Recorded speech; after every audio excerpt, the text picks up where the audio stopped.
You've been doing everything right. You open the windows, you burn the sage, you keep the place clean, and the room still feels heavy, tense, like the air itself is tired, and you've been blaming yourself for it. Here's the truth nobody told you. It might not be you at all. For thousands of years, the traditions of feng shui and Vastu have taught that certain plants sold to you as healthy, beautiful, even lucky, quietly pull the energy of a room in the wrong direction. Not because you did anything wrong, because nobody ever told you which ones to keep outside. Today I'm counting down 15 of them. Some are old superstitions with a surprising amount of logic behind them. Some are hiding on windowsills in almost every home in America. And every single one comes with the simple fix. Because in most cases, you don't have to throw the plant away. You just have to know where it truly belongs. Stick around for number 1, because it's the single most popular plant on this list. There's a good chance one is sitting on a desk or a shelf in your home right now. And right after that, I'll give you the bonus. The plant that does the exact opposite. The one this same tradition says cancels negative energy and pulls calm and good fortune back into the room. If your home has ever felt heavier than it should, hit subscribe right now. This channel is here to help you fix exactly that. Let's begin. Kicking off at number 15, one of the most feared plants in old household lore, the tamarind tree. Here's the shock. Of all the plants named in traditional Vastu texts, tamarind is singled out as one of the very few you should never grow close to a home. The belief is blunt. Its shade is said to hold restless, heavy energy and to slowly drain the peace and prosperity of the family living beside it. For centuries, elders simply refused to let one take root near the front door. And there's a grain of real botany underneath the fear. Tamarind casts an unusually dense, dark shade, and its fallen leaves are acidic enough to change the soil beneath it. Very little grows in that deep shadow. A spot where nothing else will thrive genuinely does feel lifeless, and tradition read that emptiness as bad energy. You're almost certainly not growing a tamarind on your balcony, but the lesson scales down. Any plant so dense it kills the light and life around it carries that same stagnant feeling. If you've got something casting a permanent dark, dead zone in your space, that's the energy this tradition is warning you about. Number 14, though, that one people actually keep indoors, and it's tied to poverty itself. At number 14, the cotton plant and its cousin, the silk cotton. Beautiful, soft, and in this tradition, deeply unwelcome inside a home. The shock here is how specific the old belief is. Decorative cotton stems and dried cotton bolls have become a trendy farmhouse decoration. You'll see them in vases all over social media. But Vastu tradition treats the cotton plant as an omen of poverty and hardship indoors. Bringing it into the living space, the belief goes, invites financial struggle and a slow draining of abundance. The real-world thread underneath it is quietly logical.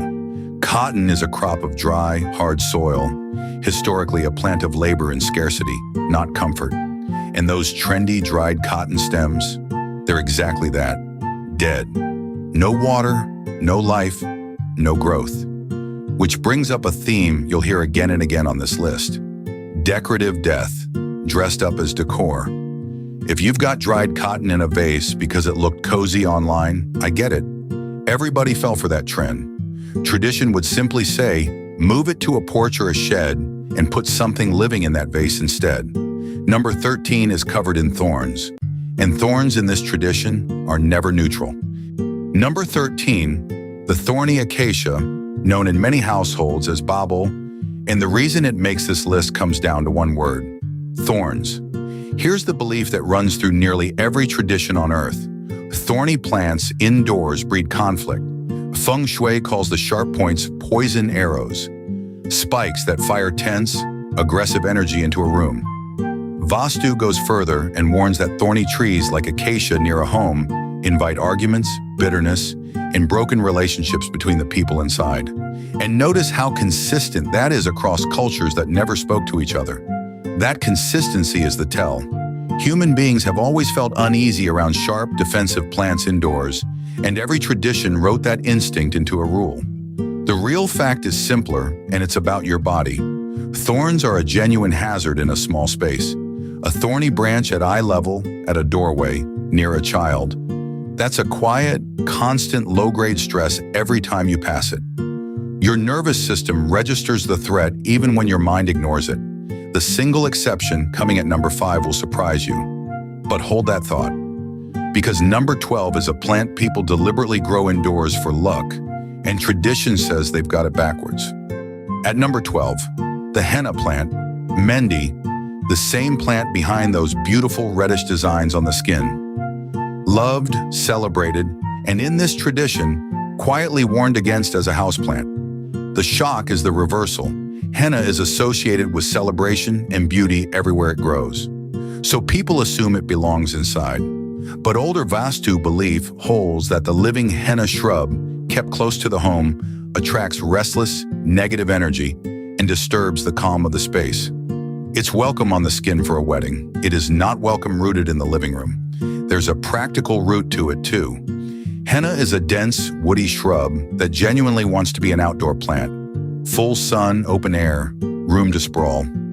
Forced into a pot in a dim corner, it grows leggy, struggles, and slowly declines. And a plant that's constantly struggling, tradition teaches, radiates that struggle into the room around it. That's the real theme forming here. Almost every bad energy plant is really an outdoor plant, trapped indoors and quietly dying. Keep that in mind. It's the key to the whole list. Number 11 is stunning to look at, and one of the most genuinely dangerous plants you can bring inside. Number 11, oleander. And this is where the old superstition and hard modern science shake hands. The tradition is dark. Oleander has long been linked to grief, loss, and funerary energy. A plant of endings, kept far from the living heart of a home. But here's the part that isn't superstition at all. Oleander is one of the most poisonous common ornamental plants in the world. Every part of it, leaf, flower, stem, even the smoke if you burn it, contains cardiac toxins. The National Capital Poison Center flags it as seriously dangerous if any part is eaten.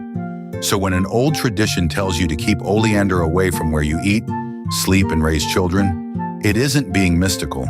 It's carrying genuine, life-saving knowledge in the language it had. If you have oleander, this is the one item on the whole list where I'll say it plainly. Keep it well outside, away from pets and kids, and wash your hands after handling it. This is real. The old warning was right. Number 10 is considered sacred, which is exactly why tradition says it must never live in your house. At number 10, a plant that flips everything you'd expect, the peepal, the sacred fig. Holy, revered, worshipped for millennia, and in this tradition, forbidden as a home plant. Here's the fascinating shock. Peepal is so respected that belief holds it belongs only in temples and open sacred ground, never rooted inside a private home. Growing one in the house or courtyard is said to invite instability and financial trouble, precisely because you've placed something sacred where daily life gets messy around it. The respect is the reason for the distance, and the botany makes the elders look like structural engineers. The peepal is a strangler fig, one of the most aggressive root systems on the planet.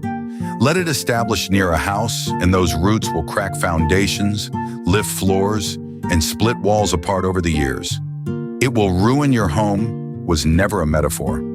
It was a warning about the foundation. Nobody's growing a full peepal in an apartment, but the principle holds for any fast, aggressive root you try to force into a small pot indoors. Respect what a plant wants to become. Number 9 is in millions of living rooms right now, sold as easy and elegant, and it drops a little loss on your floor every single day. Number 9, the weeping fig, Ficus benjamina, that graceful indoor tree in the corner of half the living rooms in America. Elegant, popular, and carrying a reputation you've never been told about. The belief is poetic. In feng shui, a plant that constantly drops its leaves is read as a home that constantly leaks something. Energy, money, stability, trickling out a little at a time. The weeping fig is famous for exactly that. Move it 2 feet, change the light, let a draft hit it, and it sheds leaves in protest. A plant of small, endless loss. The real fact is just as useful. Ficus benjamina is one of the most notoriously moody houseplants there is. It hates change and shows it by dropping foliage. And its milky sap is a known allergen. For people with latex sensitivity, a weeping fig is a genuine irritant in the air of a closed room. Here's the fix, and it's kind. A weeping fig only weeps when it's stressed. Give it one bright, stable spot and stop moving it, and the dropping stops. A settled fig isn't leaking anything. A stressed one is, in every sense. All right, quick pause, because number 8 is where this gets personal. Number 8, and before I tell you what it is, I want to hear from you, because I read every single comment on this channel, everyone, and I already know some of you have 3 or 4 of these plants in your home right now, and you're getting nervous. So tell me in the comments, which number are you guilty of? Drop it below, I answer back. Now, number 8 is jasmine, and this one comes with a very specific old warning. Never keep flowering jasmine inside your bedroom at night. Here's the shock, and it's real chemistry, not just superstition.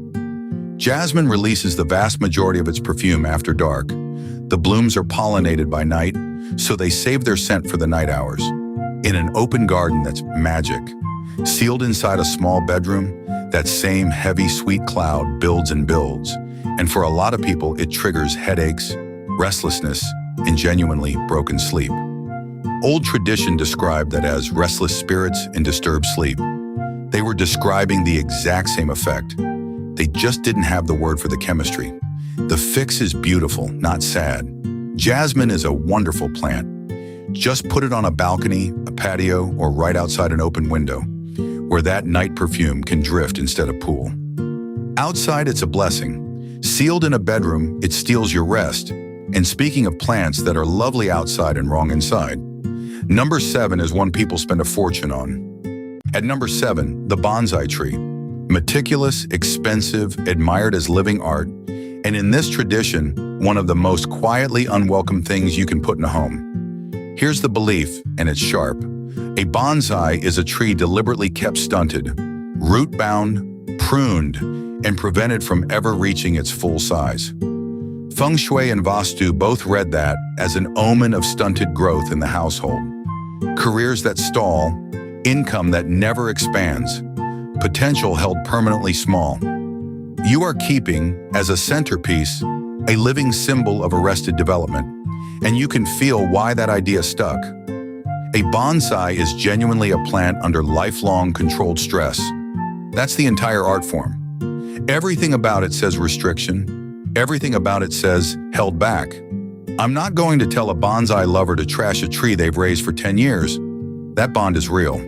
But know the symbolism and where tradition says to place it. Never in the wealth or career areas of the home, and never as the first thing you see when you walk in. Let it be a quiet accent, not the statement of the room. Number 6 is the trend that took over every home decor feed last year, and it's the most common dead energy mistake being made right now. Number 6 isn't a plant you grow, it's the plant you display. Dried flowers, dried grasses, pampas plumes, and their plastic imitators. The single most popular home decor trend of the last few years, and by this tradition, the single most common energy mistake in the modern home.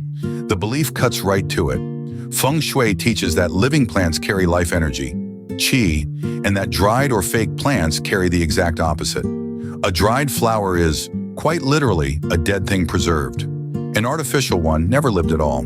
Filling a home with them, the tradition says, fills it with stagnant, lifeless energy dressed up as beauty. And here's the honest logic. Living plants clean your air, release moisture, and respond to light. They do something. A dried arrangement collects dust, harbors allergens, and does nothing but slowly fade. One is alive. One is a monument to something that died. This is the easiest fix on the entire list, and it costs you nothing. For every dead or fake arrangement, swap in one living plant. 1. The room changes not by magic, but because you replace decoration with life. Number 5 brings us back to thorns, and to the one flower millions of people are convinced is pure good luck. At number 5, the rose and its thorny relatives kept as an indoor plant, the flower of love itself. And here's the catch tradition has been trying to tell you. The rose bloom is welcome everywhere. Feng shui treats rose energy as loving and warm. But the rose bush, brought indoors with its thorns, carries the poison arrow problem we met at number 13. Those spikes fire sharp, cutting energy into the room, and tradition warns they can turn the warmth of a relationship into friction and argument.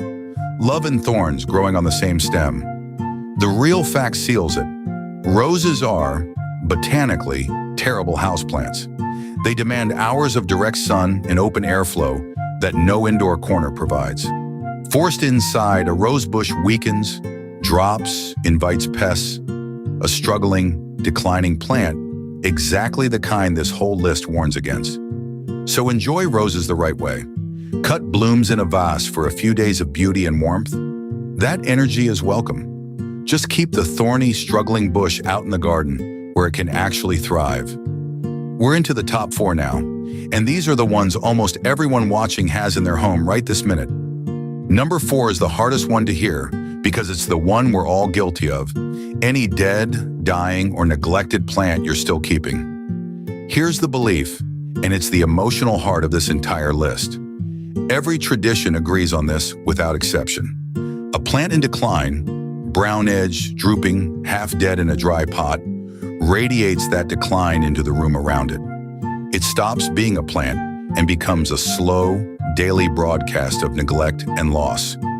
You walk past it 100 times a day, and every pass, some quiet part of you registers, something here is dying. And you don't need a single ounce of superstition to feel that this one is true. A withering plant in the corner is a low constant weight on the mind. It's guilt you never scheduled. It's a chore you keep failing. That is heavy energy. It's just yours reflected back. So here's the permission slip nobody gave you. You're allowed to let it go. If it's truly gone, compost it, thank it, and clear the space. If there's life left, move it into light and water it today, not someday. Either way, the corner stops whispering. That relief you feel afterward, that's the whole point of this list. Number 3 is on windowsills in nearly every home, and tradition says it's fine, as long as it isn't here. Number 3 is the plot twist of the whole countdown, the snake plant. Because the snake plant is actually considered protective, and it still lands in the top 3, purely because of where people put it. Here's the shock nobody explains. Feng shui genuinely values the snake plant as a shield. Those upright leaves are said to deflect negative energy, and NASA's clean air study even confirmed it's one of the best real air purifiers you can own. But those same sharp, sword-like leaves are also poison arrows, and tradition is very specific. Placed wrong, that protective energy turns aggressive. In the bedroom, especially near where you sleep, those blades are believed to fire restless, cutting energy at you all night long, trading your calm for tension while you're most vulnerable. So this isn't a plant to remove. It's a plant to move. Same plant, completely different effect depending on the room. Here's the rule tradition gives you. A snake plant belongs by an entryway, a hallway, or an office corner. Standing guard, deflecting, purifying. Keep it out of the bedroom.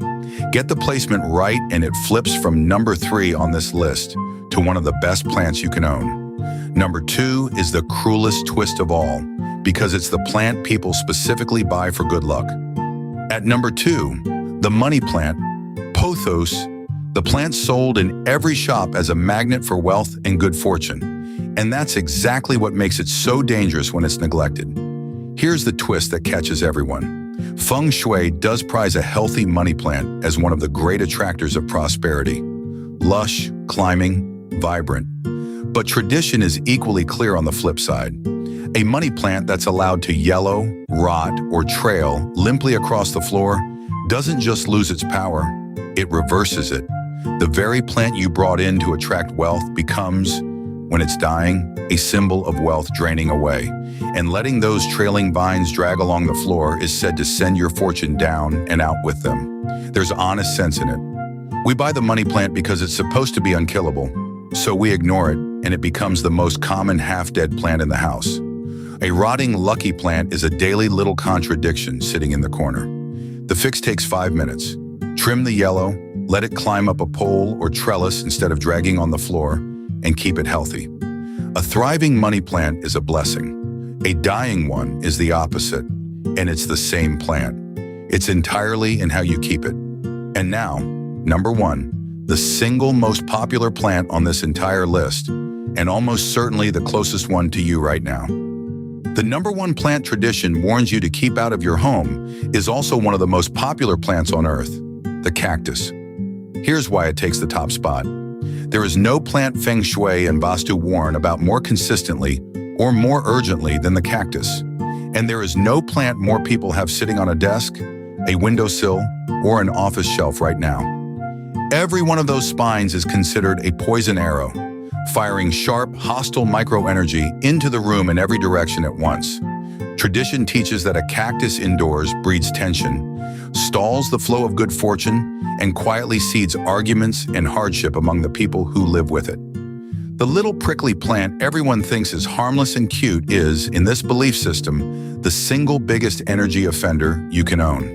And the instinct underneath it is real and human. A cactus is a plant that has evolved over millions of years to say one thing: do not touch me. It's a living wall of defense, surrounding yourself with the botanical symbol of keep away in the exact space that's supposed to be your soft, open, safe place to rest. Genuinely works against the feeling you want a home to have. Now the fix, because I'm not going to tell you to hate a plant. If you love cacti, tradition gives you a clear compromise. Keep them outside, on a patio, a balcony, a sunny outdoor ledge, where their defensive energy points at the open air instead of at your dinner table. Outdoors, a cactus is a survivor and a beauty. Indoors, in the heart of your home, it's the one this entire tradition would ask you gently to move first. So you've cleared the thorns, moved the snake plant, let the dying things go. Here's the bonus I promised. Because energy work is never just about removing. It's about what you invite in to replace it. If there's one plant this same tradition says to bring in right now, it's basil, holy basil, tulsi.